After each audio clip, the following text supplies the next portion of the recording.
Hello everybody, welcome to the Magi-Knights Awakening character creation tutorial. Hopefully this video will make it easier to generate your character for Magi-Knights Awakening. We're going to take you step by step and make it super simple. The first thing you're going to want to do is think a little bit about what kind of character you want to make. What are they like in their student form and how do they fight in their Magi-Knight form? Figuring that out ahead of time is going to make the character creation process a lot easier. Once you've got a rough idea of what character you want to build, let's jump right into stat generation. There are two ways to generate your statistics in Magi-Knights Awakening. The first one is observing Fate's influence. If you and your group are building your characters together at the table, this is a lot of fun. It's basically a mini game that you can play together to generate the statistics that everyone uses. If, however, you're not generating your characters as a group, you're generating them at home by yourself and then bringing them to the table, or perhaps if you want a little bit more reliability in the numbers you get, you'll probably want to gaze upon the Herald's constellation. This second method just gives you 6 numbers that you can assign to any statistic you want. For our purposes today, let's go ahead and gaze upon the Herald's constellation. The numbers we get are 15, 14, 13, 12, 11, and 8. You can find all this information on page 11 of the Magi-Knights Awakening core rulebook. I've already thought a little bit about what stats I want to put these statistics in, so let's get right into there. The highest one we have is a 15. I definitely want to put that in Constitution. It'll give us a little bit more HP to start out with at level 1. Next, we have a 14, and let's go Strength for that. It'll be fun to play kind of a frontline fighter. I don't normally do that, so it could be interesting. Then we've got a 13. Let's put that in Wisdom. We've also got a 12. Let's go Dexterity. And an 11, which I'm going to put in Intelligence. And I'll tell you why in a minute here. The 8 goes in Charisma. Next, we take these numbers and we can just figure out what our modifiers will be. You can figure this out from the Magi-Knights Awakening rulebook, but I'll also tell you right now, an 8, that's a -1. 11, that's 0, no modifier. 12 and 13 are both +1s. 14 and 15, those are both +2s.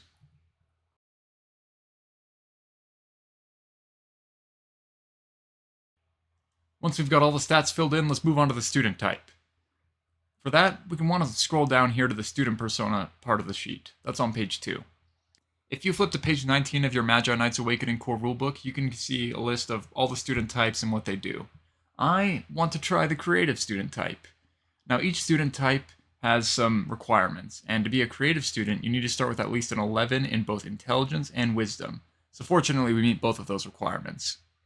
So you'll want to probably think about your student type when you're spreading your stats as well. But since we meet both the requirements, let's go ahead and put in Creative Student, and that's going to give us a few things. First off, we get a +1 to Intelligence, and +1 to Wisdom, and a +1 to any stat of our choice. So that brings our Intelligence up to a 12, which turns it from a 0 to a +1. Our Wisdom goes to a 14, which turns it into a +2. And with the last +1, let's go ahead and put it in Constitution. Now, it's important that you recognize that at no point in character creation can any of your statistics become 17 or greater. 16 is the max you can have when you create your character.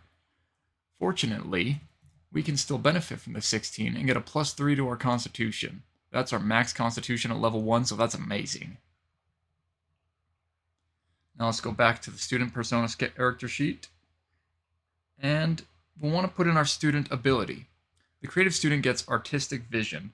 As an immediate action, we can use Inspiration to make our next Creativity, Insight, or Perception skill check become a 20 plus our modifier. And we can do that after the dice are rolled. Something else we get from being a creative student is a few skill proficiencies. It looks like the creative student starts out with Creativity, Insight, and Perception proficiencies. So let's go ahead and mark those over here. Creativity, Insight, and Perception. Now's a great time to figure out some of the numbers, since our stats shouldn't change much past here. First thing is, let's take a look at what our student HP is going to be. Your student HP can be calculated by taking 10 plus your Constitution modifier plus your Reputation level. Now, at level 1, our Reputation is 0, so that's going to be 10 plus 3, which is from our Constitution. So that gives us total student HP of 13. Next is our student armor. Student armor is calculated by taking 10 plus your Constitution plus your Dexterity.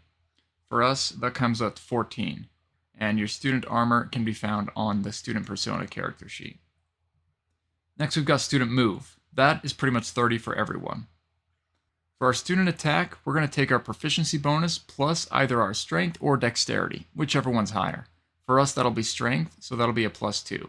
Your proficiency bonus is going to be +2 at level 1, so we take those and we get a +4 to attack while we're in our student form. Student damage is going to be 1d4 plus strength plus your reputation level. For us, that comes out to 1d4 +2. The next step we have is the Court Card of Fate. The Court Card of Fate is the NPC that has had the greatest impact on your character's life. This could be a family member, but also maybe some celebrity that they really admire, or a mentor. It could also be a non-human character, like a pet. For Sylvie, let's actually go with her dog. Let's say that Sylvie has a dog named Merlin, and that she sees it as something of a peer. Now there are 6 types of Court Cards of Fate. There's the King and the Queen, the Knight and the Dame, and the Squire and the Damsel. These are split between masculine and feminine figures, as well as their age in relation to our player character. The King and the Queen would be much older figures that our character would look up to, such as her parents, or some sort of celebrity maybe. The Knight and the Dame would be peers, someone who's around the same age as our character, or who perhaps our character sees as a peer. The Squire and the Damsel are for younger characters. They're great for things like younger siblings. Because Sylvie views her dog Merlin as a peer, he'll be the Knight. Now we'll just put Merlin in the NPC's names and relationship column, and we'll start with 30 social points with him. This is really good because it gives us the Friendly Assistance bond ability. With that, we have a D4 we can use on a roll that our relationship with our fate card might help us with. Let's say Sylvie's at PE class and needs to summon some extra strength in order to pass for the day. She might reflect on the time she spent running through the hills with her dog Merlin, and use her bond ability to add that extra D4 to the result of her class roll. It could mean the difference between her passing and failing that roll. Our Court Card of Fate can also grant us some skill proficiencies. It looks like the Knight and the Creative Student have some overlap in their skill proficiencies, but luckily we have a way to fix that. First, let's just grab the skills we can. With the Knight, we can take Athletics, Persuasion, and STEM. At this point, we can move on to the optional step, a Fateful Change. With this rule, we can take any skill we have proficiency with and trade our proficiency for any other skill we might want proficiency with. Let's trade our proficiency in STEM for proficiency with Medicine. Next up is player links. These are something you can use to tie your backstory into the backstory of another character at the table. You'll want to decide on this when everyone creates their characters together at the table, or at the first session. Talk with the other players about how some of your characters might know each other in a way that everyone's happy with. Let's give an example. Suppose Sylvie here is on a squadron with Athena Starlight, Silvertongue, and Lady Argentum.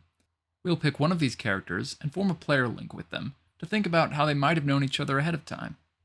I think Sylvie would be good friends with this other character, Athena.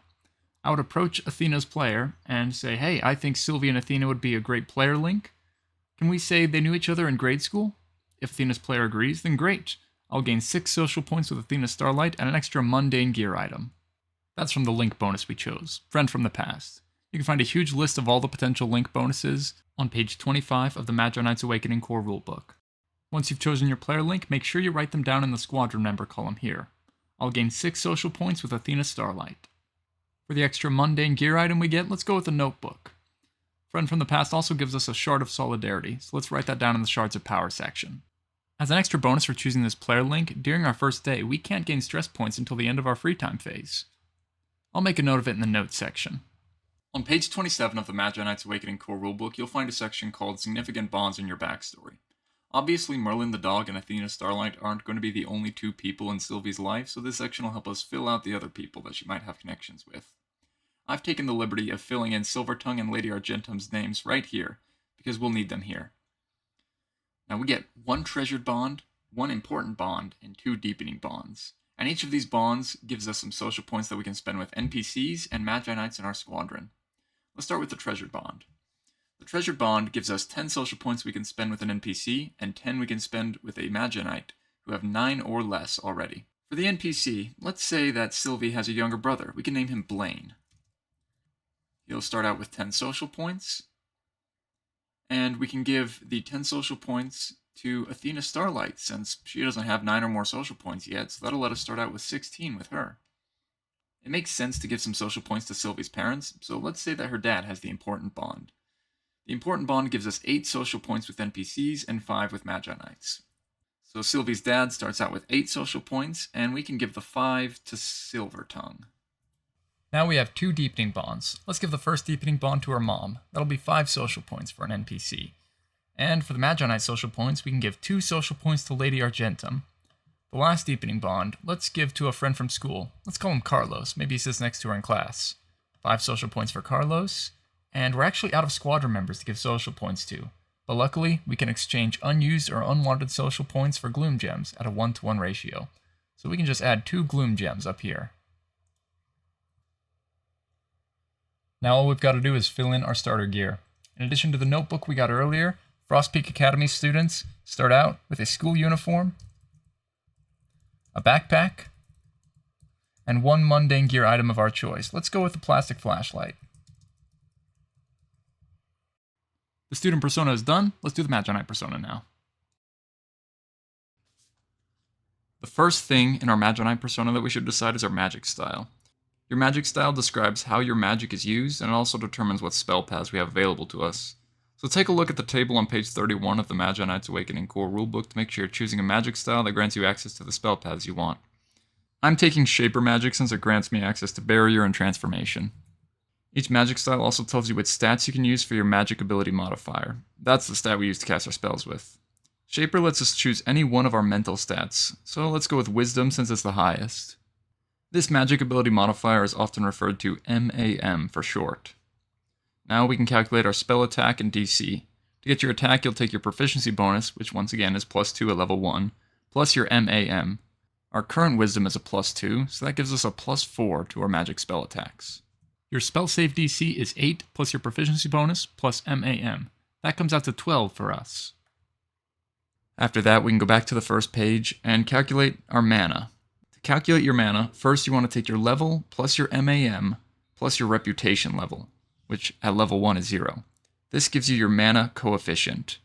Our mana coefficient for Sylvie would be 3. Once you've got your mana coefficient, multiply it by 2 to get your MP total. However, if you plan on choosing a magical implement, this will be a mana coefficient multiplied by 3 instead of 2. But I'm going to take a soul weapon, so this will be our total. 6 mana. Magic in Magi-Knights Awakening takes the form of spell paths. These are like disciplines of magic that give you different abilities as you level up. At level 1, you'll only have the first level ability of each spell path that you take. You'll also want to make sure that the spell path that you want is available in your magic style. There's a handy chart on page 31 of the Magi-Knights Awakening core rulebook that shows which magic styles grants you which spell paths. Since we're Shaper, I want to grab Barrier and Transformation, and you can read the details of each spell path in chapter 7 of the Magi-Knights Awakening core rulebook. The level 1 Barrier spell is a Shield of Dissipation. It's a reaction that allows us to reduce incoming damage against us or an adjacent ally. First level Transformation spell path is Empower Element. It changes the damage dice for our weapon. We probably won't use it as often as we will Barrier, but Transformation does give us some really handy abilities as we level up higher. Next on our list is choosing our Elemental Affinity. The Elemental Affinity is going to choose your base armor class and have a few extra bonuses that you can pick from. There's a table in the Magi-Knights Awakening core rulebook that contains all the information you need to make your decision. I think I'm going to go with the Elemental Affinity of Air, which gives us 14 base armor, 30 move, and a few elemental enhancements we can choose from. We can pick 2 from the table, and I'm going to go with a +1 to the armor, bringing us to 15, as well as +1 to athletics and stealth. We can go ahead and mark that here until we calculate the totals for these skills. It also gives us an option for our roll to resist proficiency. We can choose between dexterity and constitution, and I think I'm going to go with dexterity. To mark that, just fill in this little diamond at the top. This is also the point when we decide our skill mastery. When you have mastery in a skill, you can add your reputation level, a minimum of 1, to the roll. We can get mastery with any skill we have proficiency with from either our court card of fate or student type. Looking at the ones we have proficiency in, how about perception? I'll put a little asterisk here so remember. And now's a good time to calculate our skills as well. You see on the side of the skill bar right here a listing of stats you can use for each skill. So let's go one by one and figure out what our highest bonus can be for each. Academic arts can use wisdom or intelligence. If we use wisdom, it'll be a +2. Athletics can be strength or dexterity. And we have both proficiency and the +1 for our element from it. So we have a +2 from our strength, a +2 from proficiency, and the +1 from our athletics bonus that we got from our elemental enhancement. That gives us a +5. That's pretty good. Coordination is always dexterity, so that'll be a +1 for us. Creativity can be intelligence or wisdom, so that'll be a +2 as well as a +2 from our proficiency bonus, for a total of +4. Deception is intelligence or charisma, and we have a higher intelligence, so let's take the +1. Influence is either strength or charisma, so let's go with the +2. Insight will be wisdom, as well as our proficiency bonus, since we have proficiency in it. That's a +4. Investigation is intelligence or wisdom, +2. Leadership is charisma, -1 for us. Medicine is intelligence or wisdom, and we have proficiency with it. That'll be a +4. Mysticism is intelligence, a +1. Perception is going to be wisdom. We also have proficiency and mastery in perception. So we have the +4 from our wisdom and proficiency, as well as another +1, because the minimum bonus you can have for mastery is 1, even though we have reputation level 0 right now. For a total, that gives us a +5 in perception.